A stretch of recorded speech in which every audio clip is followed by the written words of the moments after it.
हमें एक टेबल दिखाया जाता है जहाँ पर बहुत सारी बुक्स के पेजेस पड़े हुए थे और वहाँ पर एक बुक खुली हुई थी। लेकिन तभी वो पेजेस वो उड़ने लगते हैं तो तब वहाँ पर हमें हमारी एरनल दिखाई जाती है जिसकी हालत बहुत ज़्यादा ख़राब थी। हर बार जब भी वो पेज पलटता था ना तो उसकी हालत और ख़राब हो जाती थी। तो तब ये सब कुछ वलेर वो इमेजिन कर रहा था। वो सोचता है एक बार फिर से मैं वही ख्वाब देख रहा हूँ और उसको बहुत ज़्यादा पसीना आया हुआ था। तो तब वो सोचता है यहाँ पर एक बार फिर से सब लोग रो रहे हैं। सर्वेंट्स वो सारे के सारे खामोशी से रो रहे हैं और उस बच्ची के पास वाइट लिलीज पड़े हुए हैं जो कि स्मेल ऑफ रेन के साथ मिक्स हो रहे हैं। और उन सब के दरमियान यहाँ पर है एरिनल। और तब वो सोचता है मेरी एरिनल, मेरी प्यारी एरिनल स्टोन कोल्ड है।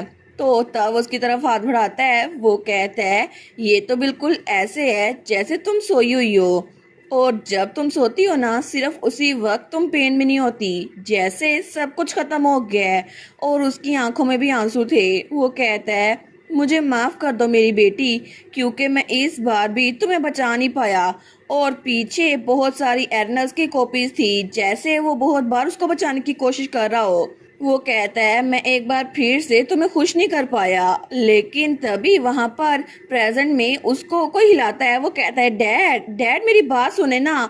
तो तब वो वलेर वो प्रेजेंट में देखता है तो एरनल उसके पास आई थी। वो कहती है डैड आप ठीक तो है ना।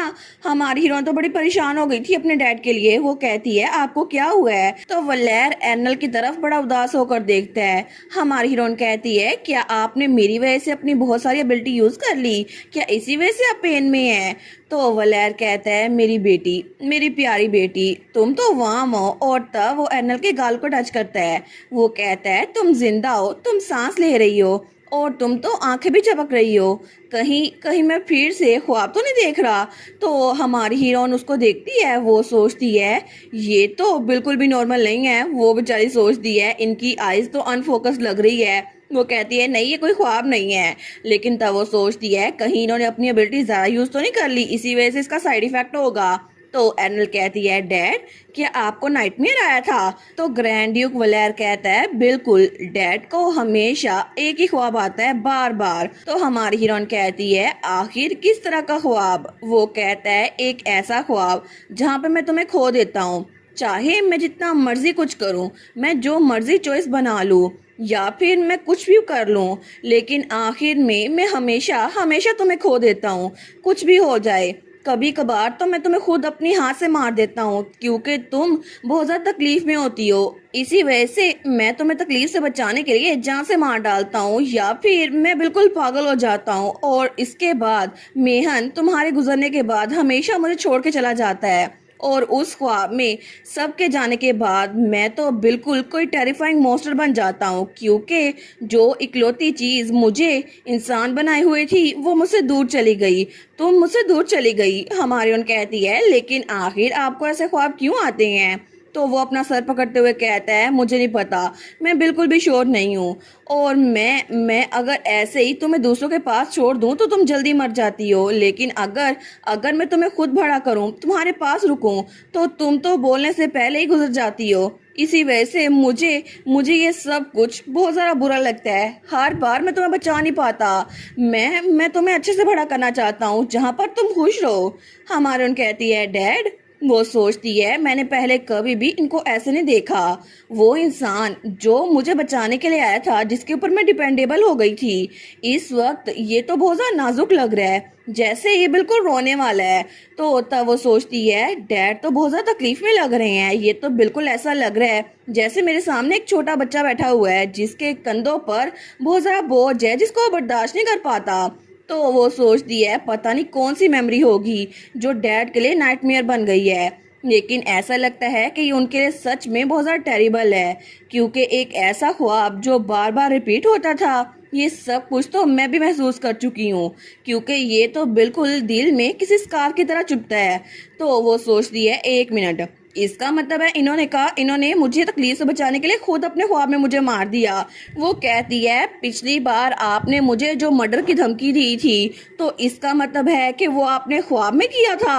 और वो कहती है सच्ची आपने अपने ख्वाब में मुझे जान से मार डाला था, मतलब आप ये अपने ख्वाब में कर चुकी हैं। तो वलैर उसकी तरफ देखते हुए कहता है इसीलिए क्योंकि तुम बहुत ज्यादा तकलीफ में थी, सिर्फ इसीलिए। हमारून कहती है इसका मतलब वो कोई मर्डर की धमकी नहीं बल्कि एक कन्फेशन था। और वो तो अपने डैड को बड़ा अजीब सा इमेजिन करती है कि वो मुझे जान से ना मार दे, इसी वजह से मुझे धमकियां दे रहे थे, या फिर वो कह रहे थे मैं तुम्हें मार सकता हूँ क्योंकि मैं तुम्हें ड्रीम में मारा है, इसी वजह से उन्होंने कहा था। तो ये सोच गई हमारी हीरोइन, वो तो हंसने लग जाती है। तो ग्रैंड ड्यूक वलैर उसकी तरफ देखता है तो एरनल तो बड़ी खिलखिला के हंस रही थी, उसकी तो हंसी कंट्रोल ही नहीं हो रही थी। तो ग्रैंड ड्यूक कहता है आखिर तुम हंस क्यों रही हो। हमारी हीरोइन कहती है डैड आप तो बिल्कुल किसी छोटे से बच्चे की तरह हैं, आज आप तो मुझसे भी ज्यादा छोटे बच्चे लग रहे हैं। तो उसको घूर के देखता है लेकिन वो सोचता है आखिर मैं हंस क्यों नहीं पा रहा, ये बच्ची जिसकी स्माइल मैं देखना चाहता हूँ ये मेरे सामने स्माइल कर रही है, फिर भी इस सब के बावजूद भी मेरे चेहरे पे स्माइल क्यों नहीं आ रही। ये मेरे लिए स्माइल कर रही है लेकिन मैं स्माइल क्यों नहीं कर पा रहा। तो तब हमारे यहाँ सोचती है मेरे डैड को मेरे लिए फिक्र थी, इसी वजह से। तो हमारी हीरोइन अपने डैड की तरफ हाथ बढ़ाती है, वो सोचती है मैं इनकी हेल्प कर सकती हूँ, हालांकि हमेशा मेहन मेरी हेल्प करता है, इसी वजह से आज इनको नाइटमेयर आया ना तो सिर्फ इनके पास मैं ही हूँ। तो वो अपने डैड का चेहरा पकड़ती है, वो कहती है आप बिल्कुल फिक्र ना करें, मैं यहाँ पर हूँ, देखिए ना मैं बिल्कुल भी मरी नहीं हूँ, है ना। तो एरनल का डैड वलैर कहता है लेकिन अगर मैंने तुम्हें एक बार फिर से खो दिया। तो एरनल स्माइल करते हुए कहती है फिर आप फिर से ट्राई कर लीजिएगा क्योंकि मैं इंतजार करने में बहुत ज्यादा अच्छी हूँ, आप मुझे बचा लेंगे, है ना, मुझे आप पे यकीन है, आप एक ना एक दिन मुझे बचा लेंगे। तो उसका फादर उसकी तरफ देखते है, वो कहती है डैड आपने कहा था ना कि आप मुझे डिसलाइक नहीं करते, मैं भी आपको डिसलाइक या हेट नहीं करती, और इसके अलावा मैं सच में आपके थोड़ा क्लोजर होना चाहती हूँ, इसी वजह से आप बिल्कुल फिक्र ना करें डैड। तो वलैर कहता है लेकिन क्यों, पहले तुम मुझे मिस्टर या एल्डर कहा करती थी और तुम तो मेरी तरफ अटेंशन देती नहीं थी। हमारन कहती है अच्छा वो, वेल आप एक लड़की है ना और आप मुझसे बड़ी हैं इसी वजह से। तो वलैर कुछ नहीं बोलता लेकिन तभी वो भी स्माइल करा था, वो कहता है ठीक है सच में मैं तुम्हारे खिलाफ जीत ही सकता ना मेरी प्यारी बेटी, और तब उसके चेहरे पे भी स्माइल आ गई थी। तो हमारून कहती है आप तो अपनी लाइफ में इस चेहरे की वजह से बिल्कुल जीतते रहेंगे। वो कहता है तुमने ऐसी बातें करना कहाँ से सीखी हैं। और फिर वो कहता है अच्छा तो तुम यहाँ पर मुझे ढूंढने के लिए आई थी। हमारून कहती है बिल्कुल, पैसे ने कहा था अगर आप बीमार हो ना तो आपको खाना खाना पड़ेगा, आपने अभी तक खाना नहीं खाया ना। तो ड्यूक कहता है नहीं बिल्कुल भी नहीं। वो कहती है चले ना फिर बाहर चलते हैं, इकट्ठे जाके खाना खाते हैं। तो वो उसको गोद में उठा लेता है, वो कहता है ठीक है तो चले बाहर। हमारून कहती है ठीक है और हमें वॉक भी करनी होगी। तो उसका फादर कहता है मुझे ये सुनने में अच्छा लग रहा है। हमारून कहती है अच्छा और इसके अलावा। वो कहता है तुम बताती रहो, जितना कुछ मुझे बताना है तुम बताती रहो। हमारून कहती है हाँ बिल्कुल, और इसके अलावा आपको मेरे साथ खेलना भी होगा, ठीक है। तो ड्यूक स्माइल करता है, वो कहता है बिल्कुल अगर मेरी बेटी ये चाहती है तो फिर मैं ऐसा ही करूंगा, और वो उसको उठा लेता है। वो दोनों ही बड़े ज़रा खुश थे। लेकिन थोड़ी देर के बाद दरवाज़ा खुलता है तो मेहन बाहर ही खड़ा था। वो कहता है माई लेडी, मैं दरवाजे पे दस्तक देने ही वाला था लेकिन तभी वो घूर के उनको देखता है और कितने क्यूट थे उसके एक्सप्रेशन। तो हमारी हीरोइन अपने फादर यानी कि वलैर के कंधे पर थी। तो वो कहता है आखिर आप दोनों ऐसे क्यों हैं। तो ड्यूक वलैर कहता है हनी क्या तुम हमारा इंतजार कर रही थी। तो हमारा मेहन कहता है एरनल ये डेंजरस है, चलो नीचे आ जाओ। तो तब ड्यूक कहता है तुम मेरी बात सुन भी रहे हो या फिर नहीं। लेकिन तभी मेहन ने उसको पता नहीं क्या लगाया था, उस बेचारे के चेहरे पे ब्लड आ गया था। तो हमारी हीरोइन कहती है डैड लगता है आप तो नहीं बचने वाले, वो तो कोल्ड हो गए हैं।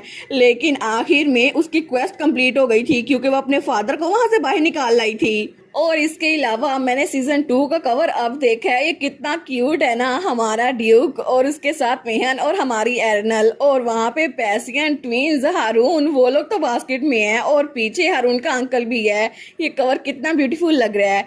और इसके अलावा थोड़ा सा स्पॉइलर दे दूं, ये जो ग्रैंड ड्यूक ख्वाब देख रहा था ना कि वो हमारी हीरोइन को बचाने की कोशिश कर रहा है, असल में उसने अपनी पुरानी लाइफ में ये सब कुछ किया है, क्योंकि पता नहीं कितनी बार वो टाइम ट्रेवल करके पास्ट में गया ताकि एर्नल को बचा सके, लेकिन वो इतनी बार भी एर्नल को बचा नहीं पाया। और इस बार भी वो एर्नल से दूर इसीलिए था ताकि उसके लिए क्योर ढूंढ सके। और वो सच में अपनी नीस को यानी कि हमारी हीरोइन को बहुत ज्यादा प्यार करता है और वो उसको अपनी बेटी की तरह ही समझता है, लेकिन वो अपनी इमोशंस को शो नहीं कर पाता। लेकिन असल में ये दोनों बहुत ही ज्यादा क्यूट है और वो ये सब कुछ सिर्फ हमारी एर्नल के लिए कर रहा था। और फाइनली इस लाइफ टाइम में वो हमारी एर्नल को बचा पाएगा, क्योंकि आखिर में तो हमारी एर्नल वो बहुत ज्यादा क्यूट और बहुत ज्यादा हेल्दी होने वाली है। और इसी के साथ ये वाला पार्ट यहीं पर ख़त्म। तो आप लोग बताइएगा आप लोग को ये पार्ट कैसा लगा, और वीडियो को लाइक और चैनल को सब्सक्राइब लाजमी कीजिएगा।